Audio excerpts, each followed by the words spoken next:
Hey guys, আজকে তোমার সাথে শেয়ার করবো কালবৈশাখীর দিনের ব্লগ। তো কালবৈশাখীর দিন না আমার পরীক্ষাও ছিল। এখন তো পরীক্ষা দিতে যেতে হবে, কীভাবে যাবো সেটা নিয়েই চিন্তা করছিলাম। আর এদিকে বৃষ্টি তো থামছেই না। তারপরে মা দিয়ে দিল সকালে নাস্তার রুটি আর হাঁসের ডিমের অমলেট।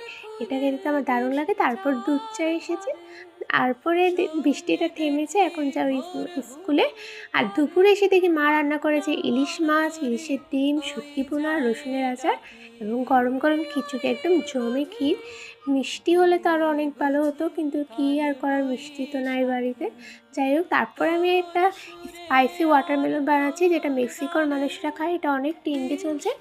তো এটা আমি বানালাম, তরমুজের উপর এই রসটা দিয়ে দিলাম। তারপরে বসে বসে বোর হচ্ছিলাম, তারপরে ক্লে ফোন বানাচ্ছিলাম। এটা জানি বেশি একটা সুন্দর হয়নি, কী আর করবো, আমি অত একটা ভালো করে বানাতে পারি না।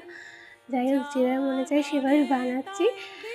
তো তারপর পদ্ম ফুলটাই আমার মন মতন হয়নি জানি, কিন্তু কেন আর যেন ভালো লাগছে না। তারপর বিকালের মা নাস্তা দিয়েছিল চিকেন ফ্রাই, আর তারপরে দিয়েছিল নকশি পিঠা। তো যাই হোক, সবাই ভালো থাকবেন, বাই বাই।